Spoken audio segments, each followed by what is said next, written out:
Hello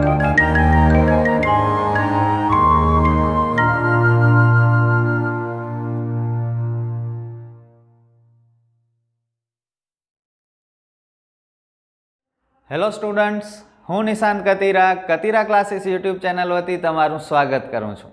આ વિડીયોથી આપણે start કરવા જઈ રહ્યા છીએ ચેપ્ટર નંબર 10 વર્તુળ, જેને ઇંગ્લિશમાં કહેવાય સર્કલ।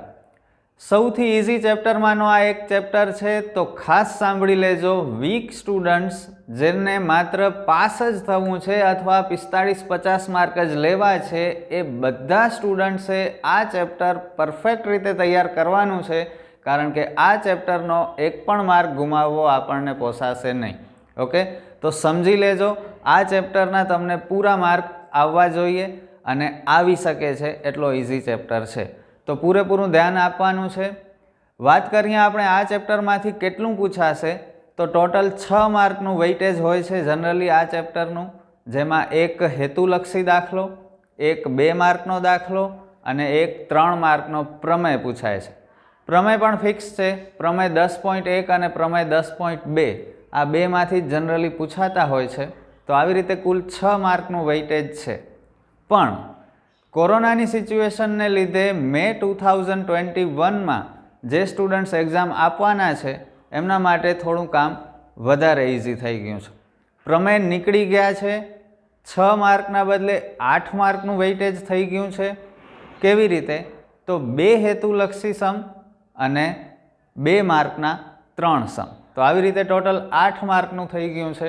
તો 8 માર્ક મે 2021માં જે સ્ટુડન્ટ્સ એક્ઝામ આપવાના છે તેમને મળવા જ જોઈએ। તો ક્લિયર થઈ ગયું કેવી રીતે અને શું પૂછાશે તે। હવે આપણે આ ચેપ્ટર સ્ટાર્ટ કરીએ।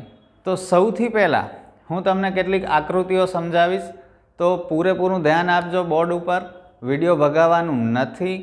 બહુ ઇઝી ચેપ્ટર છે, એકદમ રિલેક્સ રહ્યો અને ધ્યાન આપો। જો સૌથી પહેલાં અમે આકૃતિ દોરી, શેની આકૃતિ છે? વર્તુળ છે, બરાબર? ચેપ્ટરનું નામ જ વર્તુળ છે, એટલે આખા ચેપ્ટરમાં વર્તુળ તો આવશે જ। તો આ એક વર્તુળ દોર્યો મેં। આ શું છે? વર્તુળનું કેન્દ્ર। ઘણા વિદ્યાર્થીઓને હજી ખ્યાલ નથી હોતું, ત્રિજ્યા, વ્યાસ, જીવા આ બધામાં કન્ફ્યુઝન થતી હોય છે, તો આપણે પહેલાં તે દૂર કરી લઈએ। ત્યારબાદ આ વર્તુળ, આ વર્તુળનું કેન્દ્ર, કેન્દ્રથી વર્તુળ સુધીની જે લાઈન હોય એને કહેવાય ત્રિજ્યા। ઓકે, ત્રિજ્યા તમે કોઈ પણ જગ્યાએ દોરી શકો, કેન્દ્રથી આમ પણ દોરી શકો, આમ પણ દોરી શકો, આમ પણ દોરી શકો, પણ અડધી હોવી જોઈએ, આખી લાઈન નહીં કરી નાખતા। તો આ છે ત્રિજ્યા। ત્યારબાદ આ કેન્દ્ર, આ શું છે? ત્રિજ્યા। આ પણ ત્રિજ્યા, આ પણ ત્રિજ્યા, પણ જો આખી લાઈન દોરી નાખીએ તો શું બની જાય? વ્યાસ બની જાય। ઓકે, તો તમે સમજી શકો છો, ત્રિજ્યા કરતાં વ્યાસ હંમેશા ડબલ હોય અને વ્યાસ કરતાં ત્રિજ્યા હંમેશા અડધી હોય। ઓકે, ત્યારબાદ આ વર્તુળ, આ વર્તુળનું કેન્દ્ર, અને આ શું છે? જીવા, આને કહેવાય જીવા। જીવા તમે અહીં દોરી શકો, ઉપર દોરી શકો, સાઈડમાં પણ દોરી શકો, પણ વચ્ચે નહીં દોરી શકો। જો વચ્ચે દોરશો તો શું બની જશે? વ્યાસ બની જશે। ઓકે, તો જીવા અને વ્યાસ બહુ એકબીજા સાથે સિમિલર છે। વચ્ચેથી પસાર થાય કેન્દ્રમાંથી તો વ્યાસ કહેવાય, અને કેન્દ્ર સિવાય હોય તો જીવા કહેવાય। ત્યારબાદ આ આકૃતિ તમે મને કહેજો શેની છે? વર્તુળ, કેન્દ્ર, આ શું છે? ઝડપથી કહો। છેદિકા। વર્તુળને જુઓ, છેદી નાખે છે, કાપી નાખે છે, તો છેદિકા। છેદિકા પણ ગમે એવી રીતે દોરી શકો, આમ દોરી શકો, આમ દોરી શકો, ઊભી દોરી શકો। ઓકે, તો વર્તુળને છેદી નાખે તો છેદિકા। ત્યારબાદ આ વર્તુળનું કેન્દ્ર આ શું છે? ધ્યાન આપો અને કયો. વર્તુળનો સ્પર્શક.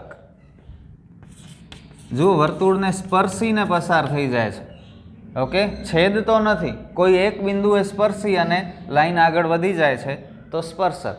સ્પર્શક પણ તમે ગમે ત્યાં દોરી શકો, અહીં પણ દોરી શકો, અહીં પણ દોરી શકો, આમ દોરી શકો, આમ દોરી શકો. વર્તુળને અસંખ્ય સ્પર્શક હોય. એનું રીઝન છે કે વર્તુળ જે છે તે અસંખ્ય બિંદુઓમાંથી બનેલો છે અને દરેક બિંદુમાંથી આપણે એક સ્પર્શક દોરી શકીએ, અને અસંખ્ય બિંદુઓ હોય તો અસંખ્ય સ્પર્શક પણ બની શકે. અને હવે લાસ્ટ આ વર્તુળનું કેન્દ્ર, આ બીજા વર્તુળનો પણ આ એક જ કેન્દ્ર. બંને વર્તુળનો કોમન કેન્દ્ર છે, સમાન કેન્દ્ર છે, એક જ કેન્દ્ર છે. તો આને શું કહેવાય? આને કહેવાય સમકેન્દ્રી વર્તુળ. અને સમકેન્દ્રી વર્તુળનો દાખલો તમને પૂછાઈ શકે છે, મોસ્ટ ઇમ્પોર્ટન્ટ છે, જે આપણે શીખવાના છીએ. ઓકે, તો આ 7 આકૃતિઓ તમને આવડતી જ હશે પહેલેથી, છતાં પણ કોઈને કંઈ કન્ફ્યુઝન હોય તો હવે દૂર થઈ જશે. આ આકૃતિઓ યાદ રાખજો, બધાનો ઉપયોગ આ ચેપ્ટરમાં થશે. હવે આપણે કેટલાક ઇમ્પોર્ટન્ટ પોઈન્ટ સમજીએ જે 1 માર્કના હેતુલક્ષી દાખલા માટે તમને બહુ હેલ્પફુલ થશે.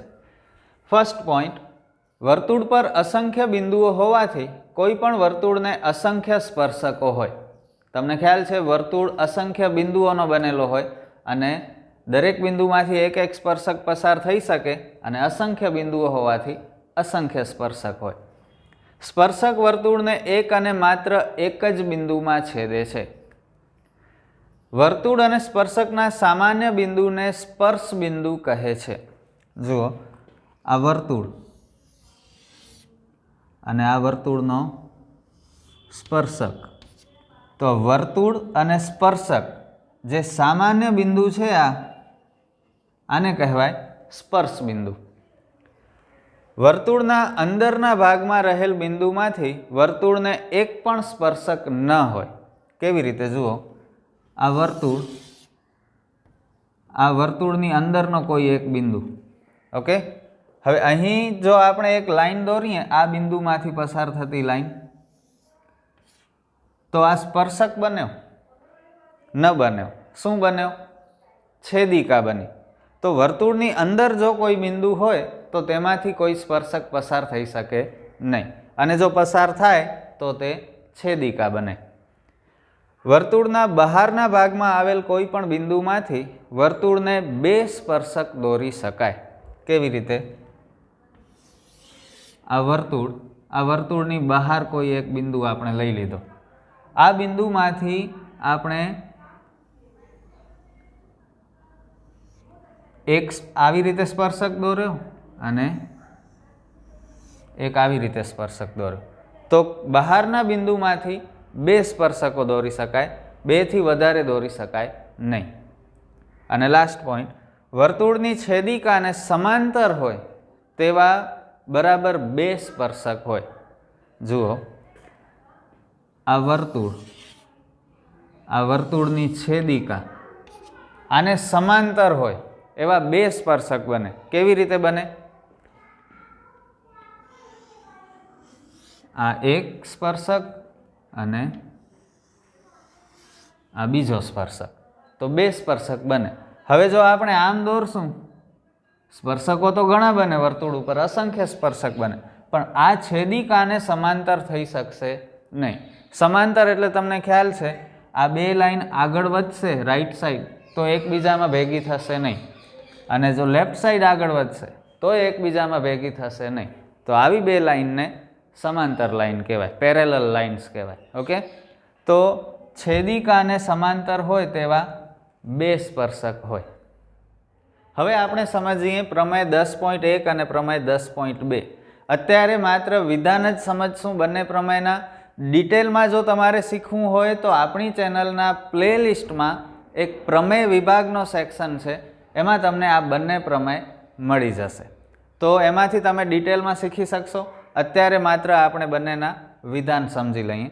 ઇમ્પોર્ટન્ટ છે, હેતુલક્ષી દાખલા માટે આ તમને આવડવું જોઈએ, યાદ રહેવું જોઈએ. પ્રમેય 10.1 શું છે? વર્તુળના કોઈ બિંદુએ દોરેલ સ્પર્શક સ્પર્શ બિંદુમાંથી પસાર થતી ત્રિજ્યાને લંબ હોય છે. જો આકૃતિથી સમજીએ, આ વર્તુળનો સ્પર્શક, આ વર્તુળનું કેન્દ્ર અને આ છે વર્તુળની ત્રિજ્યા. ઓકે, હવે જુઓ ફરીથી, વર્તુળના કોઈ બિંદુએ દોરેલ સ્પર્શક સ્પર્શ બિંદુમાંથી પસાર થતી ત્રિજ્યાને લંબ હોય છે. લંબનો મતલબ શું? લંબ એટલે કાટખૂણો, 90 અંશનો ખૂણો. તો આ સ્પર્શક અને ત્રિજ્યા બંને એકબીજા સાથે 90 અંશનો ખૂણો બનાવશે, કાટખૂણો બનાવશે, એટલે એમને લંબ કહેવાય. તો આ સાઈડ પણ 90 અંશનો ખૂણો બનશે, આ સાઈડ પણ 90 અંશનો ખૂણો બનશે.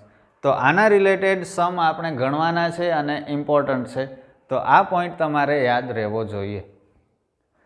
પ્રમેય 10.2 વર્તુળની બહારના બિંદુમાંથી દોરેલા સ્પર્શકોની લંબાઈ સમાન હોય છે. વર્તુળ, આ કેન્દ્ર, વર્તુળની બહાર એક બિંદુ છે, ઓકે, જેને આપણે P નામ આપી દઈએ. હવે બિંદુ P માંથી તમને ખબર છે વર્તુળની બહારના બિંદુમાંથી કેટલા સ્પર્શક બને? અગાઉ થોડી વાર પહેલા જ સમજ્યા, 2 સ્પર્શક બને. તો આ એક સ્પર્શક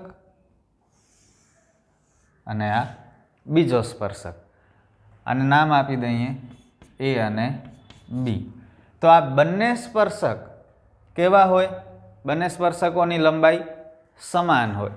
સ્પર્શક અહીં સુધી જ દોરીએ, વધારે લાંબુ ખેંચવાની જરૂર નથી. તો PA અને PB બંને સ્પર્શકોની લંબાઈ સમાન હશે. તો આપણે લખી શકીએ PA બરાબર PB. આ પણ મોસ્ટ ઇમ્પોર્ટન્ટ પ્રમેય છે, જે ડિટેલમાં પૂછાઈ શકે છે, તો યાદ રાખવાનું છે. હવે લાસ્ટ 2 પોઈન્ટ. ત્રિકોણનું અંતઃવૃત્ત શું છે? વ્યાખ્યા જોઈએ. ત્રિકોણની અંદર સમાયેલ અને ત્રિકોણની ત્રણેય બાજુઓને સ્પર્શતા વર્તુળને ત્રિકોણનું અંતઃવૃત્ત કહે છે. જો આકૃતિ, કાટકોણ ત્રિકોણ છે, ત્રિકોણની અંદર એક વર્તુળ છે અને આ વર્તુળ ત્રિકોણની ત્રણેય બાજુઓને સ્પર્શે છે. તો આને કહેવાય ત્રિકોણનું અંતઃવૃત્ત. ક્લિયર થયું? મોસ્ટ ઇમ્પોર્ટન્ટ ટોપિક છે. હેતુલક્ષી દાખલા તરીકે લગભગ દર વર્ષે બોર્ડની એક્ઝામમાં પૂછાય જ છે. તો સિમ્પલ પણ છે, યાદ રહી જશે તમને. હવે એનો સૂત્ર શું? તો ત્રિકોણની અંતઃ ત્રિજ્યા તમને પૂછી શકે, અથવા આવી રીતે પણ પૂછી શકે, ત્રિકોણની ત્રણેય બાજુઓને સ્પર્શતા વર્તુળની ત્રિજ્યા. તો ઇન શોર્ટ ત્રિજ્યા જ આપણે શોધવાની છે. અંતઃ ત્રિજ્યા પૂછે કે પછી આવી રીતે લખેલું હોય, ત્રણેય બાજુઓને સ્પર્શતા વર્તુળની ત્રિજ્યા શોધો. સૂત્ર શું છે? R બરાબર AB plus BC minus AC છેદમાં 2. R એટલે ત્રિજ્યા, ઇંગ્લિશમાં રેડિયસ કહેવાય. ઓકે, તો સૂત્ર કેવી રીતે યાદ રાખવાનું? કાટકોણ ત્રિકોણ છે, ખૂણો B કાટખૂણો છે, એટલે AC કર્ણ થાય. તમને ખ્યાલ છે? કર્ણ હંમેશા બાદ કરવાનું અને બાકીની 2 બાજુનો સરવાળો કરવાનો. તો AB પ્લસ BC માઇનસ કર્ણ AC છેદમાં 2. બહુ ઇમ્પોર્ટન્ટ છે, સૂત્ર અત્યારે જ પાકું થઈ જવું જોઈએ. અને લાસ્ટ પોઈન્ટ, વર્તુળને પરિઘત ચતુષ્કોણ. વર્તુળને પરિઘત ચતુષ્કોણ એટલે ચતુષ્કોણની અંદર વર્તુળ હોય તેને વર્તુળને પરિઘત ચતુષ્કોણ કહેવાય. આ પણ બહુ ઇમ્પોર્ટન્ટ, હેતુલક્ષી દાખલા તરીકે 1 માર્કમાં પૂછાઈ શકે અને 2 માર્કમાં સાબિતી તરીકે પણ પૂછાય છે. તો એ પણ તમારે કરવું પડશે. જુઓ ફોર્મ્યુલા શું છે? જો હેતુલક્ષી દાખલા તરીકે પૂછે તો સામસામેની બાજુનો સરવાળો કરવાનો. શું કરવાનું? સામસામેની બાજુનો સરવાળો. તો AB પ્લસ DC, CD પણ લખી શકો, AB પ્લસ DC બરાબર AD પ્લસ BC। તો બહુ સિમ્પલ છે બધું, પૂરા માર્ક તમે મેળવી શકો છો આ ચેપ્ટરમાં।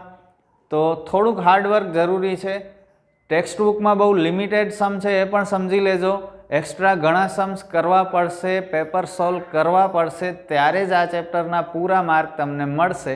અને મને વિશ્વાસ છે કે આ ચેપ્ટરના તમે પૂરા માર્ક મેળવી જ શકો છો। તો થોડીક એક્સ્ટ્રા મહેનત કરજો આના ઉપર, તમને હાર્ડ નહીં લાગે। તો આ વિડીયોમાં માત્ર આટલું જ। આઈ tried my best two explain you everything. Next વિડીયોમાં ફરીથી મળશું આપણે આ ચેપ્ટરના સમ્સ સાથે। Thank you.